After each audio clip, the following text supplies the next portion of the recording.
আমরা প্রত্যেকেই এই মুহূর্তে সর্বত্র আলহামদুলিল্লাহ উলামায়ে কেরাম প্রতিদিন যত ওয়াজ মাহফিল হচ্ছে সবার মুখে আলোচনার একটাই বিষয় মাহে রমজান। বলেন আলহামদুলিল্লাহ। এটা একটা সুন্নত, ইবাদতের মৌসুম যেটা সামনে আসে ওর আগেই ওই ইবাদত সম্পর্কে খুতবা দেওয়া, ওই ইবাদত সম্পর্কে কথা বলা, ওই ইবাদত সম্পর্কে দিক নির্দেশনা দেওয়া, এটা নবীজির সুন্নাত, নবীজির একটা আমল।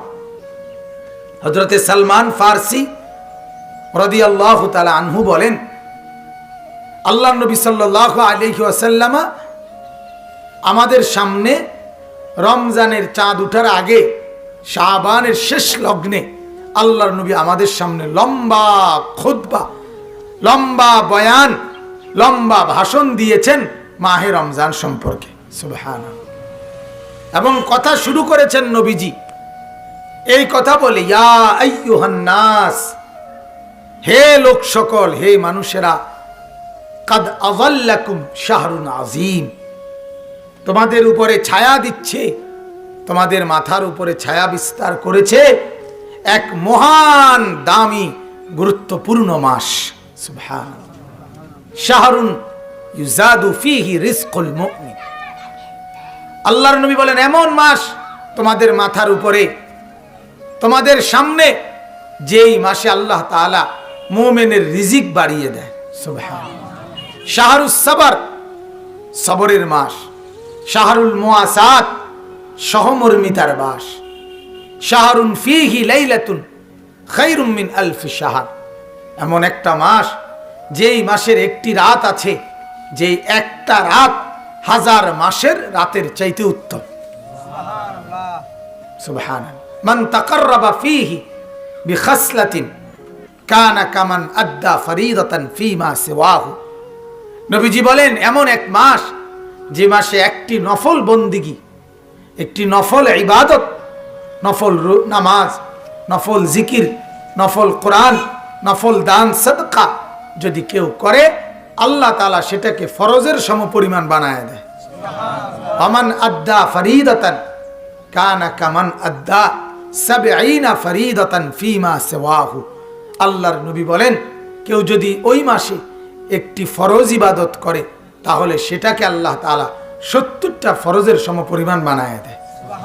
এইভাবে নবীজি শুধু বলতে থাকছেন রমজানের ফজিলত। এরপরে ইফতারের ফজিলত বলছেন।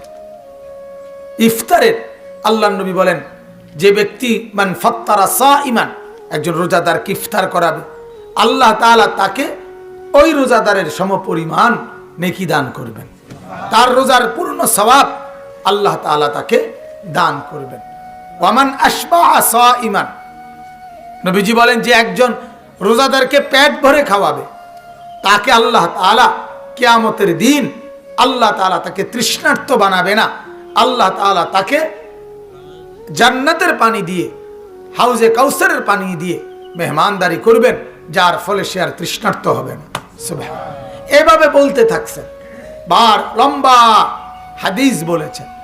অতএব আজকে প্রথম কথা হলো আমরাও সবাই মিলে এখন কাউন্ট ডাউন চলতেছে, অর্থাৎ আর কত দিন বাকি এই গণনা চলতেছে।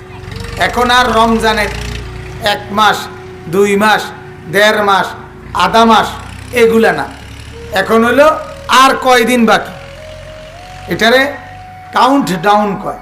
অর্থাৎ এখন শুধু কম সংখ্যাটা গণে, আর 7 দিন, আর 6 দিন, আর 5 দিন, আর 4 দিন, আর 3 দিন, আর 2 দিন, আর 1 দিন, আজ রমজান, এরকম গণা। এখন আমাদের সামনে শুধু এটাই সময়। অতএব প্রত্যেকেই আমরা গুনতে থাকি যে মাহে রমজানকে কয়দিন আসবে, আল্লাহর কাছে বলতে থাকি যাই আল্লাহ একদম কাছে চলে এসেছে, রমজানের গ্রাণ শোনা যাইতেছে, রমজানের গ্রাণ নাকে লাগছে, মাওলা এই মুহূর্তে আপনি কবরে নিয়েন না, বঞ্চিত করিয়েন না, আর কিছুদিন হায়াত ভিক্ষা দেন, রমজান পর্যন্ত পৌঁছিয়ে দেন। বলেন আমিন। রমজানের রহমত, রমজানের মাগফিরাত রমজানের নাজাত আল্লাহ তাআলা যেন দান করে, এজন্য বেশি বেশি দোয়া করা উচিত। আল্লাহ তাআলা রমজানের চাঁদ উঠলেই আল্লাহ তাআলা বলবেন, বান্দা আজ আর কোনো হিসাব নাই, হিসাব ছাড়া রহমত নাও, হিসাব ছাড়া মাগফিরাত নাও, হিসাব ছাড়া জাহান্নাম থেকে মুক্তি নাও। সুবহানাল্লাহ। আজ গুনবো না, আজ হিসাব করব না, কেবল দিতেই থাকবো, দিতেই থাকবো, দিতেই থাকবো। সুবহানাল্লাহ। এজন্য 1/70 রমজানে, শুধু এটা না, আসলে মুহাদ্দিসিন বলেন 1/70 না, রমজানের নেকি 1 হিসাব ছাড়া। 1 কত? হিসাব ছাড়া, হিসাব ছাড়া। যেমন কিতাবের মধ্যে লিখছে আরবি ভাষার 70, হ্যাঁ এটা আধিক্য বোঝায়, অধিক বোঝায়। বাংলা ভাষার 100 যা বোঝায়। বাংলা ভাষায় 100 শব্দটি কখনো সংখ্যাও বোঝায়, কখনো আধিক্যও বোঝায়। 97, 98, 99, 100 এভাবে গুনলে 100 একটা সংখ্যা, 100। কিন্তু কথার প্রসঙ্গে মানুষ 100 শব্দটি দিয়ে অনেক বোঝায়, হিসাব ছাড়া বোঝায়। যেমন তুমি আমারে 100 বার বললেও আমি কইছি এটা শুনতাম না, শুনতামে না। এই যে 100, তোমার মতো 100 বেড়াই তাইলে আমারে কিচ্ছু করতে পারত না। এই যে 100, এই 100 কি বুঝায়? অনেক বুঝায়। এটার অর্থ এই না যে 101 জন লোক নিয়ে আসলে পারিবা, এটা নিয়ে বুঝায়।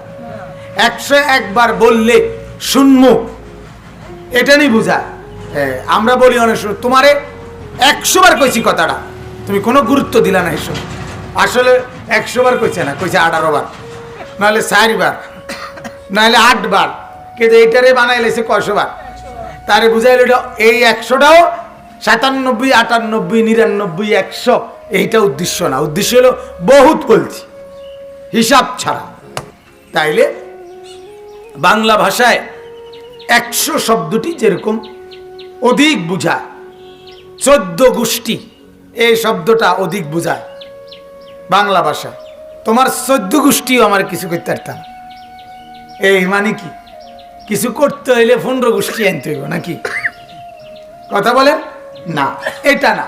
বরং তোমার যত গোষ্ঠী আছে কেউই আমার কিছু করতে পারবে। তাহলে 14 গোষ্ঠী এই শব্দটিও কি বুঝায়? বহুত বুঝায়। ঠিক এই আরবি ভাষার আল্লাহর নবীর বলা যে 70 একটি নেকে 70, এটা আল্লাহর নবী মুহাদ্দিসিন বলেন এটার অর্থ এটাও হতে পারে যে আল্লাহ তাআলা একটি আমলে অগণিত হিসাব ছাড়া বহুত নেকি দান করবেন। আচ্ছা, এখন 70 শব্দটি যে আরবি ভাষায় অধিক বুঝায়, এটার প্রমাণ কি? এটার প্রমাণ কোরআন। এটার প্রমাণ কি? কোরআন। নবীজির জামানায়, নবীজির মদিনায় থাকাকালীন নবীজির বিরোধিতাকারীদের মধ্যে সবচেয়ে বড় বিরোধী যে ছিল তার নাম ছিল আব্দুল্লাহ ইবনে উবাই। সে রাইসুল মুনাফিকিন, মুনাফিকদের সর্দার ছিল। নবীজির বিরুদ্ধে 24 ঘন্টা কূট কৌশল করত। কিন্তু এই আব্দুল্লাহ ইবনে উবাই সে ছিল কাফের, মুনাফিক। কিন্তু তার ছেলে, এই মুনাফিকের ছেলে, ওনার নামও আব্দুল্লাহ, বাবার নামও আব্দুল্লাহ, ফুতের নামও আব্দুল্লাহ। আরব দেশে এই প্রচলন আছে। আরব দেশে এক লোকের মনে করেন 4 ছেলে, এই 4 জনের নাম মোহাম্মদ। মোহাম্মদ আউয়াল, মোহাম্মদ সানি, মোহাম্মদ সালেস, মোহাম্মদ রাবে, এমনি ডাকে তারা। প্রথম মোহাম্মদ, দ্বিতীয় মোহাম্মদ, তৃতীয় মোহাম্মদ, চতুর্থ মোহাম্মদ। অর্থাৎ বরকতের জন্য নবীজির নামের সবার নাম রাখে। সবার নাম মোহাম্মদ, সবার নাম আব্দুল্লাহ, সবার নাম আব্দুর রহমান। আব্দুর রহমান প্রথম, আব্দুর রহমান দ্বিতীয়, আব্দুর রহমান তৃতীয়। আমার শায়েখ আল্লামা মুফতি মুশতাকুর নবী সাহেব, ওনার আব্বার নাম হলো হজরত মাওলানা আব্দুল কুদ্দুস রহমতুল্লাহ আলাইহি, আমার উস্তাদ। ওনারা বাপ ফুদ দুজনই আমার উস্তাদ। আমি হুজুরের আব্বার কাছেও পড়ছি, হুজুরের কাছেও পড়ছি। মজার কথা হলো হুজুরের 4 ছেলে, নতুন করে কিছুদিন আগে একটা ছেলে হয়েছে, আজকে প্রায় 6-7 মাস হয়। তো এই ছেলে হুজুরের ছেলে, উনি তার নাম রাখছে হুজুরের বাবার নামে, মানে এই বাচ্চার দাদার নাম যেটা হুবহু এই বাচ্চার নাম ওইটা, আব্দুল কুদ্দুস। হুজুরের এই নতুন ছেলের নাম হইল আব্দুল কুদ্দুস, আব্দুল কুদ্দুস ইবনে মুশতাক ইবনে আব্দুল কুদ্দুস। হ্যাঁ, তাইলে এই আব্দুল্লাহ ইবনে উবাই মুনাফিক সর্দার, তার ছেলে ছিল মুসলমান, পাক্কা ইমানদার, ওনার নামও আব্দুল্লাহ ছিল।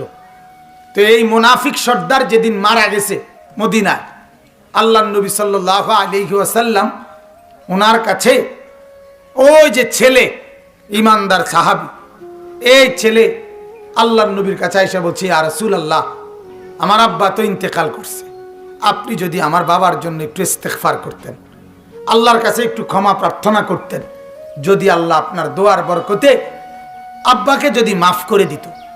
তো আল্লাহর নবী সাল্লাল্লাহু আলাইহি ওয়াসাল্লাম দোয়া করতে শুরু করছিলেন, হাত তুলছিলেন, কিন্তু আল্লাহ তাআলা স্পষ্টভাবে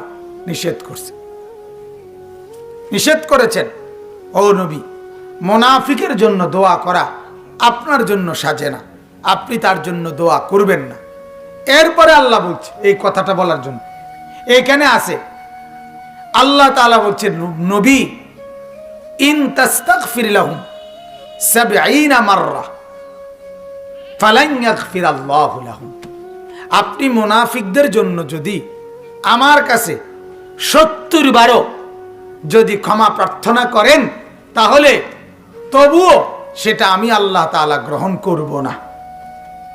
তাহলে কি বোঝা গেল? 70 বারও যদি মুনাফিকের জন্য, বেঈমানের জন্য মাফ চান, আমি তারে কি করতাম না। এখন এই কথার দ্বারা আল্লাহ তাআলা কি বুঝাইছেন? যে 71 বার বললে মাফ করবেন নাকি, 72 বার বললে মাফ করবেন নাকি? এখানে বোঝা গেল আল্লাহ তাআলা এটা বুঝাইছেন, আপনি যতই বলেন, যতই চান, আমি কি করব না, মাফ করব। এই 70 শব্দটি এই আয়াতের মধ্যে বহুত অনেক অধিক এটা বুঝাবার জন্য ব্যবহৃত হয়েছে। তাহলে অতএব রমজানের একটা ফজিলত এটা, যে রমজানের রহমত, মাগফিরাত, নাজাত, সেজদা, তাসবিহ, তেলাওয়াত, জিকির, তাহাজ্জুদ, আওয়াবিন, ইশরাক, এক এক শব্দের এক একটা নেক আমলের হিসাব ছাড়া নেকি। সুবহানাল্লাহ। এজন্য আমরা প্রত্যেকে ইনশাআল্লাহ দিল থেকে প্রস্তুতি নেই, রমজান যেন গুনাহ থেকে বেঁচে নেক আমলের মাধ্যমে কাটাইতে পারে।